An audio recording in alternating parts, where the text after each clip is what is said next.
ஆண்டவராகிய இயேசு கிறிஸ்துவின் நாமத்திலே இந்த ஜூமில் இணைந்திருக்கின்ற ஒவ்வொருவருக்கும் கிருபையும் சமாதானமும் உண்டாவதாக. இன்றைய காலையிலே கூட நாம் அடாசாவை குறித்து நாம் தியானிக்க இருக்கின்றோம். கடந்த நாட்களாக நாம் அடாசாவை குறித்தும் அடாசாவினுடைய வாழ்க்கை வரலாறு குறித்தும் நாம் தியானித்துக் கொண்டு வருகிறோம். அதாவது இயேசு கிறிஸ்து பிறப்பதற்கு ஒரு 600 வருடங்களுக்கு முன்பதாக நடந்த சில சம்பவங்களை குறித்து நாம் தியானித்துக் கொண்டு வருகிறோம். அந்த நேரத்திலே தான் இந்த ஹடாசா எனப்படுகின்றதான எஸ்தரை நாம் பார்க்க முடியும். ஹடாசா என்பதாக நீங்கள் சொல்லும் பொழுது 2ஆம் அதிகாரம் 7ஆம் வசனத்திலே நீங்கள் பார்ப்பீர்களானால் அங்கு போடப்பட்டிருக்கும். அதாவது மொர்தெக்காய் என்பதாக ஒருவர் இருந்தார். அவருக்கு ஒரு தங்கை இருந்தால், அவருடைய தங்கை பேர் ஹடாசா. அந்த ஹடாசா என்பதாக சொல்லும் பொழுது நல்லா இருக்காது, நம்ம வேற ஊர்ல குடி இருக்கிறோம் என்பதாக அவர் நினைத்து எஸ்தர் என்பதாக பேர் இடுகிறதை நாம் பார்க்கிறோம். எஸ்தர் என்பதாக பேர் வைத்து, இப்போ நிறைய பேர் நம்ம என்ன செய்கிறோம், யாராவது ஒரு பேர் சொன்னாவே உங்க கிறிஸ்டியனா முஸ்லிமா என்பதாக நம்ம கண்டுபிடித்து விடுகிறோம். அதே போன்ற ஹடாசா என்பதாக சொன்னால் அவர்களுக்கு யூதர்கள் என்பதாக தெரிய வந்துவிடும் என்பதாக நினைத்து எஸ்தர் என்பதாக அந்த பர்சிய பெயரை வைக்கிறார்கள். எஸ்தர் என்பதாக சொல்லும் போது நட்சத்திரம் என்பதாக பொருள், ஸ்டார் என்பதாக பொருள். சரி, இப்பொழுது இந்த ஹடாசாவை குறித்து நாம் பார்க்கும் பொழுது, நான் எதற்கு ஹடாசா என்பதாக திரும்ப திரும்ப சொல்லுகிறேன் என்பதாக பார்க்கும் பொழுது, எஸ்தர் என்பதாகத்தான் நிறைய பேருக்கு பேர் தெரியும். இந்த ஹடாசா என்பதாக நிறைய பேருக்கு தெரியாது. ஆகவே நான் திரும்ப திரும்ப சொல்லும் பொழுது எல்லாருடைய மனதிலும் பதிந்துவிடும் என்பதாக நான் நினைக்கிறேன்.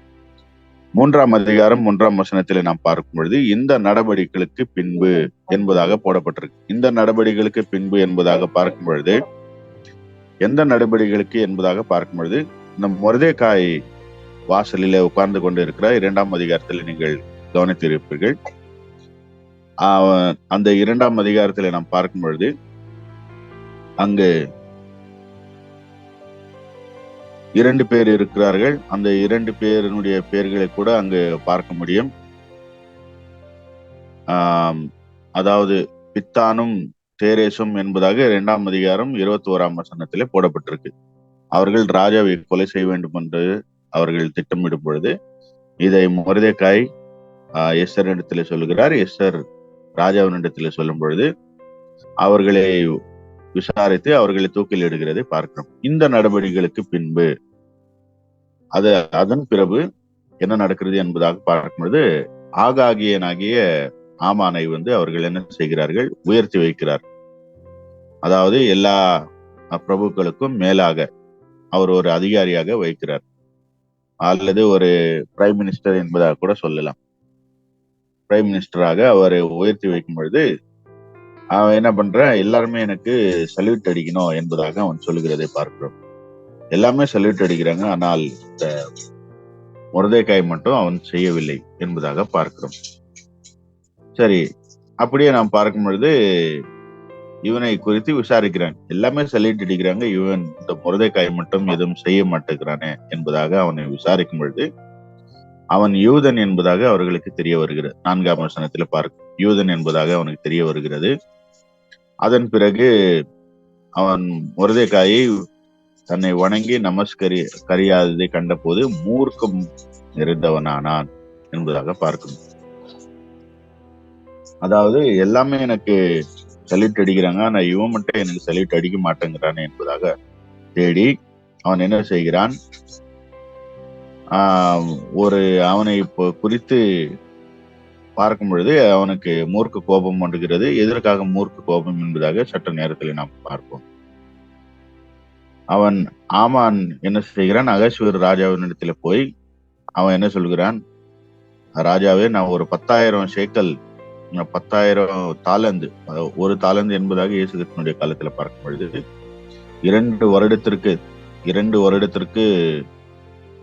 கூலி, அல்லது நீங்கள் 1 வருட கூலியாக கூட நீங்கள் நினைத்து கொள்ளலாம் அந்த நேரத்திற்கு. அப்போ 10,000 தாலந்து என்பதாக சொல்லும் பொழுது ஒரு தாலந்து 20 kg, 20லிருந்து 25 kg இருக்கும். அப்போ 10,000 தாலந்துன்னா அப்போ அவ்வளோ வெள்ளி காசுகளை கொடுத்து நான் கொடுக்குறேன், இந்த நீங்க சைன் போட்டு கொடுங்க என்பதாக கேட்கிறேன் ராஜாவின் இடத்துல. ராஜா என்ன சொல்கிறாரு, சரி சரி, அந்த காசுல நீயே வச்சுக்கோ, ஆனால் நான் சைன் போட்டு தரேன் என்பதாக அவர் கையொப்பம் இடுகிறதை பார்க்கிறோம். அந்த மோதிரத்தை கழித்து தான் அந்த காலத்திலே சீல் போடுவார்கள். அதன் பிறகு அதை எல்லா நாடுகளுக்கும் டிரான்ஸ்லேட் பண்ணுகிறார். அவங்க என்னென்ன பாஷையில இருக்கிறாங்களோ எல்லா ஊர்களுக்கும் எதுக்கு அனுப்பின யூதர்களை இதுவும் சற்று நேரத்தில் நம்ம டிரான்ஸ்லேட் செய்து அவரவர்களுடைய மொழியிலே அனுப்பி விடுகிறார்கள். சீட்டு போட்டு பார்க்கிறார்கள் எந்த நாள்ல இவங்களை எல்லாருமே கொள்ளலாம் என்பதாக பார்க்கும்பொழுது ஆதார் மாதம் பார்க்கிறோம். ஆதார் மாதம் என்பதாக பார்க்கும்போது 12வது மாதம், யூதர்களுக்கு 12ஆம் மாதம், அதாவது மார்ச் மாசத்திலே வருகிறோம். அந்த மார்ச் மாசத்துல என்னைக்கு வரும் என்பதாக பார்க்கும் பொழுது பஸ்கா பண்டிகை அன்னைக்கு தான் வருகிறது. அப்ப அந்த பஸ்கா பண்டிகை எப்பொழுது கொண்டாடுவார்களோ இந்த யூதர்கள் எல்லாருமே தீர்த்து கட்டிடணும் என்பதாக அவன் நினைக்கிறான். அந்த காரியத்தை பார்க்கிறோம். 4ஆம் அதிகாரத்தில் திரும்ப பார்க்கும் பொழுது இந்த விஷயம் அவனுக்கு மொர்தெகாய்க்கு தெரிய வருகிறது. அவனை மொர்தெகாய் மட்டும் கொல்ல வகை தேடவில்லை. அவர்கள் என்ன செய்கிறார்கள், அந்த ஆமான் என்ன செய்கிறான், எல்லா யூதர்களையும் அவன் கொல்ல வேண்டும் என்பதாக திட்டமிட்டு இருக்கிறான் என்பதாக அவருக்கு தெரிய வருகிறது. அவன் ரெட்டு உடுத்தி சாம்பலிலே துணியெல்லாம் கிழிச்சிட்டு ரெட்டு உடுத்தி சாம்பலை புழுதியிலே போட்டுக்கொண்டு அவன் உட்கார்ந்து கொண்டு இருக்கின்ற காரியங்களை எஸ்தருடைய தாதிமார்கள் அவர்களிடத்துல போய் சொல்லுகிறார்கள். உன்னுடைய அண்ணன், அதாவது சிறிய தகப்பன் என்பதாக நாம் பார்க்கிறோம். சிறிய தகப்பனுடைய குமாரத்தி என்பதாக வேத புஸ்தகத்திலே போடப்பட்டிருக்கு. அப்போ இந்த ஆமான் அண்ணன் இடத்துல சொல்லி அனுப்புறாங்க. இந்த உங்க அண்ணன் இந்த மாதிரி உட்கார்ந்துருக்காரு சாம்பல் உடுத்தி கொண்டு, என்ன விஷயம்னு பார்த்தா அவர் எல்லா இஸ்ரவேல் ஜனங்களையும் அழிப்பதாக அவர்களுக்கு தெரிய வந்தது என்பதாக அவரை அழைத்து விசாரிக்கிறார். மொர்தெகாயை எஸ்தர் விசாரிக்கிறாள், அதாவது ஹடாஷா விசாரிக்கிறாள். விசாரித்த பின்பு என்ன நடக்கிறது, அவளும் என்ன சொல்கிறாள், 3 நாள் உபவாசம் இருங்க. ஒருவேளை இதனால தான் எல்லா சபைகளும் 3 நாள் உபவாசம் செய்கிறார்களோ என்னோ எனக்கு தெரியவில்லை. ஒருவேளை இப்படியா கூட இருக்கலாம். 3 நாள் உபவாச இருங்கள், தண்ணி கூட குடிக்க கூடாது என்பதாக சொல்லி 3 நாள் உபவாசம் செய்கிறதை பார்க்கிறோம். தன்னுடைய உயிரை பணயம் வைத்து நான் செத்தாலும் சாகிறேன் என்பதாக ராஜாவிடத்துல நான் போய் பேசிடுறேன், பேசி எப்படியாவது இந்த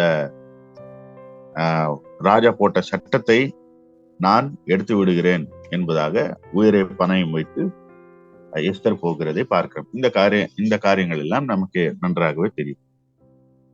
முன்பதாக இந்த 3ஆம் அதிகாரம் முதல் வசனத்திலே நீங்கள் பார்த்து இருப்பீர்கள். அமுத்தையின் குமாரனாகிய ஆமான் என்னும் ஆகாகியனை, இந்த இவனை குறித்து நாம் சற்று பார்க்க வேண்டும். எஸ்தருடைய வம்சத்தை குறித்து பார்க்க வேண்டும். ஆகாகினுடைய வம்சமாகிய இந்த ஆமானையும் நாம் பார்க்க வேண்டும். நீங்கள் ராஜாக்களுடைய காலத்துல பார்ப்பீர்களானால் சவுல் என்ன செய்கிறார், 1 சாமுவேல் 15ஆம் அதிகாரத்திலே நீங்கள் பார்ப்பீர்களானால் அங்க என்ன செய்கிறார், இந்த சவுல் இந்த ஆகாக் என்பதாக இந்த அமலேக்கிய ராஜாவை கொண்டு வருகிறான். அவன் கொண்டு வந்து ஒவ்வொரு ஊராக்க நான் இந்த ராஜாவை பிடிச்சிட்டேன்னு ஒவ்வொரு ஊரா கொண்டு போய் அவன் என்ன பண்றான், அவன் ராஜ மரியாதையோட அவனை வைக்கிறான். அவன் போற இடத்துல என்ன பண்ணுகிறான், இந்த அவர்களுக்கு ராஜாக்களுக்கு சேவை செய்ய பெண்களை அனுப்புவார்கள். அப்பொழுது போற இடத்துல இவரு அங்கங்க ஒரு குழந்தைய கொடுத்துட்டு போயிட்டான் இந்த ஆகாக். இந்த அப்படியாக அந்த ஆகாகுடைய வம்சத்திலே வந்தவன் தான் இந்த ஆமான் என்பதாக நாம் பார்க்க முடியும். இவன் எப்படியோ இந்த பர்சியாவினுடைய ராஜாவாகிய அகஸ்வேரு ராஜாவினிடத்திலே எப்படியோ தஞ்சம் போகிறதை பார்க்கிறோம். அங்க அவங்க இங்க எப்படியோ கையை காலை பிடிச்சு எப்படியோ ஒரு பெரிய மந்திரி ஆகிறதை நான் பார்க்கிறோம்.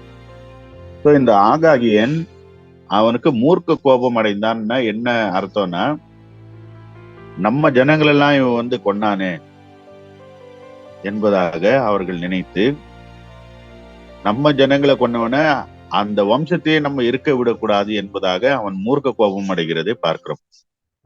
சரி, இப்போ இந்த மொர்தெகாயை குறித்து வரும். இந்த மொர்தெகாய் யார், எதுக்கு வாசல்ல இருந்தான் என்பதாக நீங்கள் பார்ப்பீர்களானால், இந்த மொர்தெகாயை பார்க்கும் பொழுது சவுலினுடைய வம்சத்துல வந்தவன், பெஞ்சமின் கோத்திரத்தான் என்பதாக நீங்கள் பார்க்க முடியும். பெஞ்சமின் கோத்திரத்திலே சவுலினுடைய வம்சத்திலே வந்தவன் இந்த மொர்தெகாய்.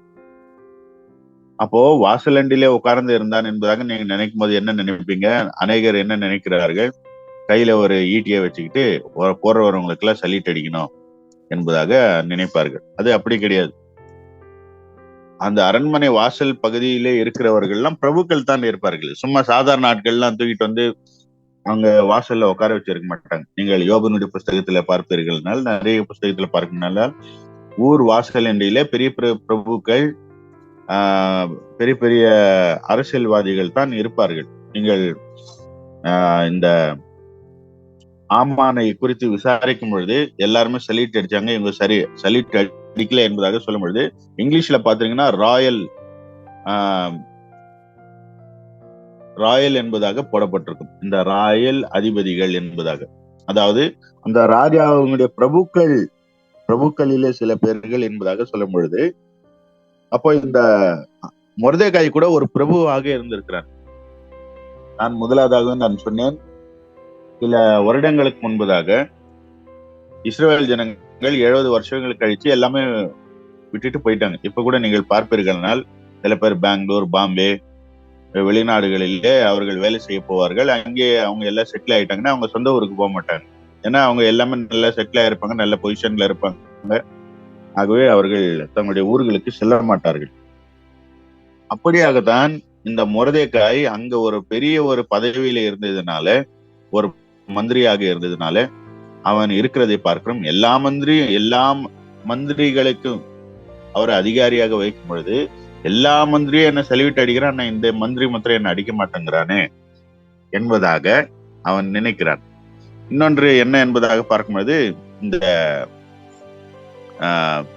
எஸ்தர் எனப்படுகின்ற அடாசாவனுடைய தாய் தகப்பன்மார் மரித்து விடுகிறார்கள். மரித்து விட்டதுனால அந்த அடாசாவை தன்னுடைய மகளாக அவன் ஏற்றுக்கொண்டு, எப்படியும் இப்போ இந்த ஃபேஷன் ஷோ நடக்கிறது, ராஜாவுக்கு மனைவியை தேடுகிறார்களே, நம்முடைய தங்கச்சி அனுப்பிவிட்ட என்ன என்பதாக அவன் நினைத்து தன்னுடைய தங்கையை அனுப்பிவிடுகிறதை பார்க்கிறோம். ஆனால் சட்டப்படி அவன் என்ன செய்யக்கூடாது, மற்ற இனத்திற்கு அவன் திருமணம் செய்து இருக்கக்கூடாது. இவன் என்ன நினைக்கிறான், ஒருவேளை நம்ம தங்கச்சி ராணியானா நல்லது தானே நமக்கு அப்படின்னு ஒருவேளை நினைத்து அனுப்பி இருக்கலாம். ஆகவே இவன் பிரபுக்களுடைய வம்சம் என்பதாக நான் சொல்ல வருகிறேன். ஆகவே இந்த அடாசாவை எஸ்தர் என்பதாக பெயரை மாற்றி அங்கு அனுப்பி விடுகிறான். அதைத்தான் நம்ம இங்கு பார்க்கிறோம். ஆகவே இந்த புஸ்தகத்துல நீங்கள் பார்ப்பீர்கள், எஸ்தரை குறித்து நீங்கள் பார்க்கும் பொழுது இந்த எஸ்தர் இயேசு கிறிஸ்துக்கு ஒப்பாக இருக்கிறாள் என்பதாக நாம் பார்க்க முடியும். ஏனென்றால் இயேசு கிறிஸ்து தம்முடைய ஜனங்களை அவர் ரட்சித்தார், பாவத்திலிருந்து ரட்சித்தார். ஆனால் இந்த எஸ்தரை பார்க்கும் பொழுது எஸ்தர் தன்னுடைய ஜனங்களை மரிப்பதிலிருந்து, அதாவது சாவிலிருந்து அவர்களை விடுவித்தார். இது ஒரு ஒப்பனையாக நம்ம இங்க பார்க்க முடியும். சரி, இந்த மொர்தெகாயை குறித்து பார்க்கும் பொழுது இந்த மொர்தெகாய் அங்கு ஒரு மந்திரியாக இருந்தான். ஆகவே இவன் சல்யூட் அடிக்கவில்லை, இவனை கொல்ல வேண்டும் என்பதாக பார்க்கிறான். இந்த ஆமானுக்கு என்ன தெரிய வருகிறது, அதாவது சவுலனுடைய வம்சத்துல வந்தவன், சவுலனுடைய வம்சத்துல. சில நேரங்களில் ஆண்டவர் நமக்கு சில காரியங்களை செய்ய சொல்வார். நாம் செய்யாத காரியங்களிலே இங்கிலீஷ்ல ஒரு பழமொழி சொல்வார்கள், pay attention or pay the price அப்படின்றதாக. கவனம் செலுத்து அல்லது பணத்தை செலுத்து என்பதாக பார்க்க முடியும். ஆகவே சில நேரங்களில் நாம் கவனம் செலுத்தாத பொழுது, ஆண்டவர் சொல்ல காரியங்களை நாம் செய்யாத பொழுது அதுக்கு பெரிய ஒரு விலை கொடுக்க வேண்டியதாக இருக்கும். அதுதான் நாம் இங்கு பார்க்க முடியும். இங்க பார்க்கும் பொழுது இந்த சவுல் அன்றைக்கே இந்த ஆகாகை கொன்று இருந்தால், ஆகாக் என்பதாக சொல்லும் பொழுது நான் இந்த அமலேக்கினுடைய ராஜாக்கள் எல்லாருக்குமே ஆகாக் என்பதாக, எப்படி பார்வோன் என்பதாக சொல்லுகிறோமோ, எப்படி இந்த சில ராஜாக்களுக்கு பேர் அவர்களுடைய பார்வோன் என்பதாக வைத்துக் கொள்வார்கள், அவருடைய வம்ச பேர் அது. அப்போ இந்த ஆகாக் என்பதாக பார்க்கும் பொழுது பெரிய மனிதன் என்பதாக பொருள். அப்போ அமலேக்கியருடைய ராஜாவாகிய ஆகானுடைய வம்சத்துல வந்த இந்த ஆமான் இஸ்ரவேல் ஜனங்களை எல்லாரும் கொல்ல வேண்டும் என்பதாக அவன் நினைக்கும் பொழுது, அதே அந்த வம்சத்துல சவுலனுடைய வம்சத்துல வந்த இந்த எஸ்தரும் மொர்தெகாயும் தான் அதை நிறைவேற்றுகிறது நாம் பார்க்கிறோம். அந்த அமலேக்கியர்களே இல்லாதபடிக்கு ராஜா கொல்லுகிறதை பார்க்கிறோம். இந்த ஆமானை குறித்து பார்க்கும்பொழுது அவன் என்ன சொல்கிறான், எவ்வளவு செலவானாலே பரவாயில்ல ராஜா, நீங்க ஒரு சைன் போட்டு கொடுத்துருங்க, ஒரு 10,000 தாலந்து உங்ககிட்ட வெள்ளி காசு கொடுக்குறேன். அவர் என்ன சொல்றாரு, சரி சரி அந்த காசெல்லாம் நீயே வச்சுக்கோ, நான் சைன் தானே உனக்கு தேவை, என்ன செய்யணுமோ அவன் செய்து செய்து விடு என்பதாக அவனிடத்தில் சொல்லுகிறதை நான் பார்த்தேன். கர்த்தருக்குள் பிரியமானவர்களே, சில நேரங்களிலே நாம் ஆண்டுடைய சட்டத்திட்டங்களுக்கு நாம் கீழ்ப்படியாத பொழுது சில காரியங்கள் நமக்கு நேரிடும். அது நமக்கு பாதகமாகவே நமக்கு மாறிவிடும். சவுல் செய்த ஒரு சின்ன தவறு, அவன் ஆண்டவர் சொன்ன போது அவன் அப்பவே அவன் கொண்டிருந்தால் இந்த எஸ்தருடைய புஸ்தகம் கூட இருந்திருக்காது.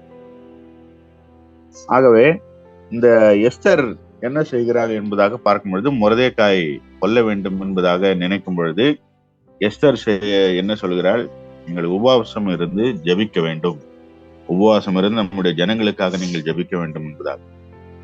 அதுக்கப்புறம் நீங்கள் நினைக்கலாம், எதுக்கு எல்லா நாடுக்கும் டிரான்ஸ்லேட் பண்ணி எல்லாரையும் அனுப்பணும் என்பதாக பார்க்கும்பொழுது, இந்த யூதர்கள் இந்த வேற நாட்டுக்கு கொண்டு போகும் பொழுது என்ன செய்வார்கள், ஒரே ஊர்ல வைக்க மாட்டாங்க. ஒரே ஊர்ல வச்சாங்கன்னா இப்ப நீங்க 2வது அதிகாரத்துல பார்த்தது போல ராஜாவை கொல்லணும் என்பதாக நினைப்பார்கள். ஆகவே வெவ்வேறு ஊர்களிலே அவர்களை போட்டு விடுவார்கள், இங்க கொஞ்சம் பேர் அங்க கொஞ்சம் பேர். ஸோ இந்த இஸ்ரவேல் ஜனங்களை அங்கே போடும் பொழுது இங்க என்ன நேரிடுகிறது, வேறு வேறு ஊர்களில் இருக்கிறதுனால ஒருவேளை அவர்களுக்கு பாஷை புரியாமல் இருக்கலாம். ஆகவே வெவ்வேறு பாஷைகளில் அவர்கள் டிரான்ஸ்லேட் செய்து அதை வெவ்வேறு ஊர்களுக்கு அனுப்புகிறதை நாம் பார்க்கிறோம். வெவ்வேறு ஊர்களில் இருக்கின்ற எல்லா 127 நாடுகள் அந்த அகஸ்வேரு ராஜாவுடைய கண்ட்ரோல்ல இருக்கிறது. அந்த 127 நாடுகளுக்கும் அவன் டிரான்ஸ்லேட் செய்து கரெக்டாக அவர்களை கொல்ல வேண்டும் என்பதால், அதுவும் பஸ்காவின் நாளிலே கொல்ல வேண்டும் என்பதாக இயேசு கிறிஸ்துவை பார்க்கும் பொழுது அந்த பஸ்காவின் நாளிலே தான் கொல்லப்பட்டார் என்பதாக நாம் பார்க்கிறோம். அதே போன்ற இந்த எஸ்தர் எப்படி தன்னுடைய உயிரை பணயம் வைத்தாரோ அதே போன்று இயேசு கிறிஸ்துவும் இங்கு பணயம் வைக்கிறதை பார்க்கிறோம். கர்த்தருக்குள் பிரியமானவர்களே, சில நேரங்களிலே நாம் பார்க்கும் பொழுது சில நேரம் நாம் உபவாச ஜெபத்தை கூட நாம் செய்ய முடியும். 3 நாள் செய்யலாம், அல்லது சில பேர் 40 நாள்கள் செய்வார்கள். ஸோ இந்த உபவாச ஜெபம் கூட ஆண்டவருடைய சட்டத்திட்டத்தை மாற்ற முடியும், அல்லது ராஜாவுடைய சட்டத்திட்டமாக இருந்தாலும் மாற்ற முடியும். தேவனால் எல்லாம் கூடும் என்பதால், மனுஷரால் கூடாத காரியம் தேவனால் கூடும். ஒரு உயிரை பணயம் வைக்கும் ஒரு ஊழியக்காரர்கள் என்பதாக போடப்பட்டிருக்கும். ஊழியக்காரர்கள் என்பதாக பார்க்கும்போது ராயல் என்பதாக போடப்பட்டிருக்கிறது, ராயல் மினிஸ்டர்ஸ் என்பதாக. ஆகவே இந்த எஸ்தரை பார்க்கும் பொழுது செத்தாலும் பரவாயில்ல என்பதாகத்தான் அவள் போகிறதை பார்க்கிறோம். நான் ராணியா இருக்கிறேன், இருந்தாலும் ராஜா என்ன பொன்னாலும் பரவாயில்ல, நம்ம ஜனத்திற்காக நான் நிற்பேன் என்பதாக. நாம் அநேக நேரங்களிலே நிறைய ஊழியக்காரர்கள் மிஷினரிகளாக ஊழியம் செய்கிறார்கள், நிறைய பேர் செய்கிறார்கள். அநேகர் தங்களுடைய வாழ்க்கையை பணயம் வைத்துத்தான் அவர்கள் ஊழியம் செய்கிறதை பார்க்கிறோம். செத்தாலும் பரவாயில்ல, ஆண்டவருக்காக ஊழியம் செய்வேன் என்பதாக. ஸோ அப்படிப்பட்ட ஒரு கேரக்டர் இந்த எஸ்தருக்கு. அந்த காரியத்தை குறித்து நாம் பார்க்க முடியும். ஸோ மொர்தெகாயை குறித்து நாம் பார்த்தோம், ஆமானை குறித்து பார்த்தோம்.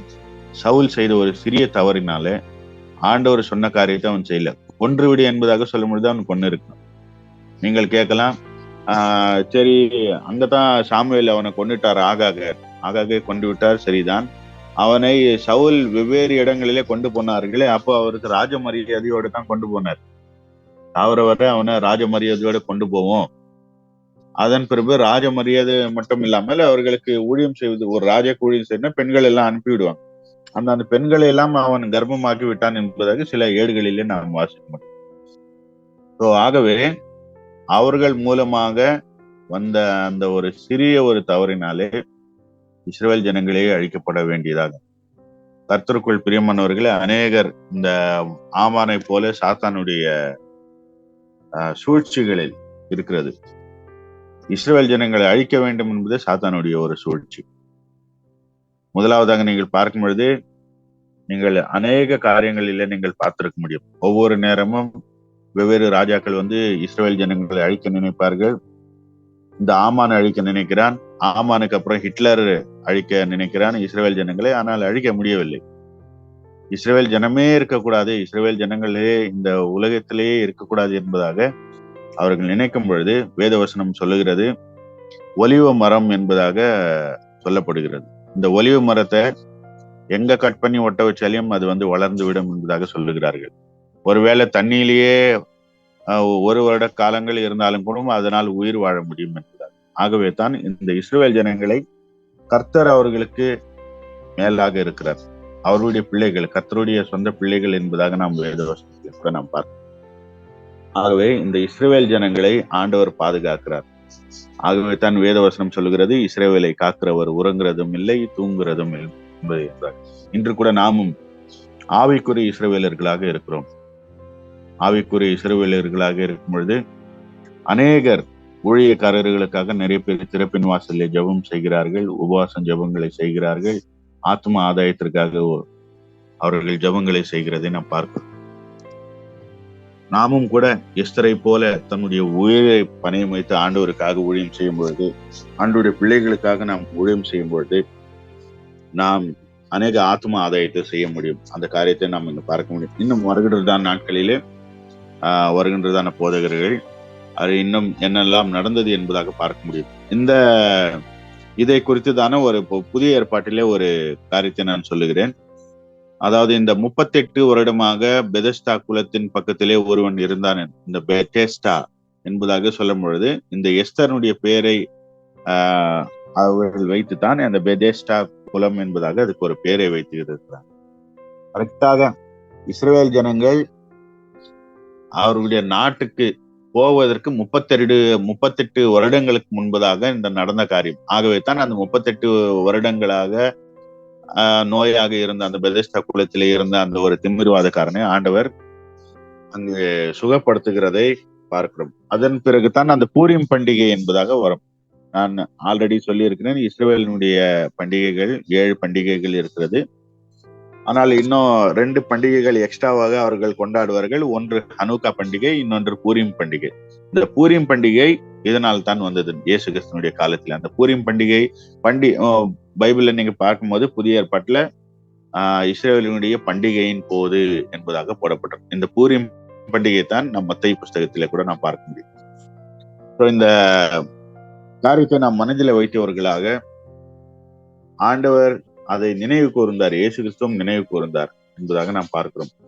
அன்று எஸ்தர் என்ன செய்தால் தன்னுடைய ஜனங்களுக்காக திறப்பிலே நின்றால், இஸ்ரவேல் ஜனங்களை ரட்சித்தாள்.